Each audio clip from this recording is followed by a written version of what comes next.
আসসালামু আলাইকুম everyone, welcome to Sathi kitchen. আজ আমি বানাতে যাচ্ছি এমন একটা ঘরোয়া রেসিপি যেটা একবার খেলে বারবার মনে পড়বে।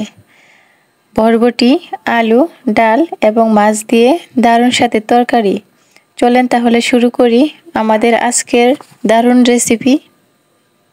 প্রথমেই নিয়ে নিয়েছি বরবটি আর ডাল। বরবটিগুলোকে ভালো করে ধুয়ে কেটে নিয়েছি।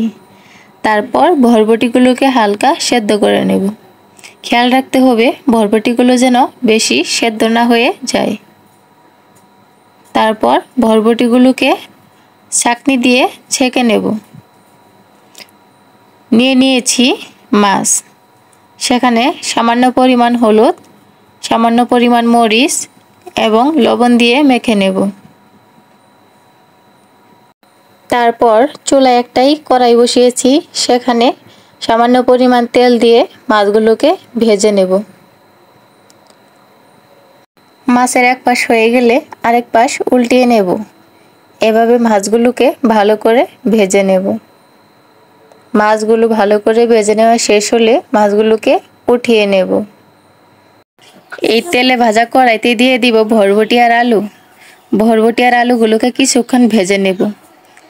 কিছুক্ষণ ভেজে নেওয়ার পর তার সাথে দিয়ে দিব মসুরের ডাল। এখন সবগুলোকেই কিছুক্ষণ ভেজে নেব। ভেজে নেওয়া শেষ হলেই সবগুলোকে একটা বাটিতে উঠিয়ে নেব। উঠিয়ে নেওয়া শেষ হলেই চুলাইতে একটা কড়াই বসিয়েছি, সেখানে দিয়ে দিয়েছি সয়াবিন তেল, দিয়ে দিয়েছি পেঁয়াজ কুচি। পেঁয়াজগুলো ভালো করে ভেজে নেব। এভাবে করে ভেজে নেওয়ার পর যখন দেখব পেঁয়াজগুলো আস্তে আস্তে বাদামি কালার হয়ে আসছে, তখন দিয়ে দিব সামান্য পরিমাণ পানি। এখন নিয়ে নিব রসুন বাটা, পেঁয়াজ বাটা, 1 চামচ হলুদের গুঁড়ো, 2 চামচ মরিচের গুঁড়ো, 1 চামচ জিরা সস গুঁড়ো এবং স্বাদমতো লবণ।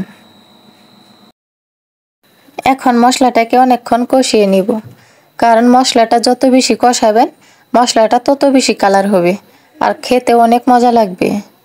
এখন এই মশলার ভিতরে একটু একটু করে পানি দিয়ে দিব। পানি দেওয়ার পর মশলাটাকে ভালো করে নেড়েচেড়ে আবার কষিয়ে নেব। যতক্ষণ পর্যন্ত মশলাটার কালার না আসবে ততক্ষণ পর্যন্ত মশলাটা এভাবে কষিয়ে নেব। তারপর সেখানে দিয়ে দিব ভাজা সবজিগুলো। এখন ভাজা সবজিগুলো কিছুক্ষণ নেড়েচেড়ে আরও ভালোভাবে কষিয়ে নেব। সবজিগুলো যত বেশি কষিয়ে নেবেন সবজিগুলো তত বেশি কালার হবে এবং খেতে অনেক টেস্টি হবে। আমি সবজিগুলোকে অনেকক্ষণ কষিয়ে নিয়েছি। এই দেখেন আমার সবজিগুলো অনেক সুন্দর কালার হয়েছে। এখন আমি এই সবজির ভিতরে দিয়ে দিব পানি। আপনারা আপনাদের পরিমাণ মতো পানি দিয়ে দিবেন। আমি 2 কাপ পরিমাণ পানি নিয়েছি। দেখেন কি সুন্দর কালার এসেছে। এখন আমি ঢাকনা দিয়ে ঢেকে দিব। তারপর কিছুক্ষণ পর ঢাকনাটা খুলে দেখে নেব তরকারিটা কেমন হয়েছে। এই দেখেন আমার তরকারিটা প্রায় শেষ পর্যায়ে।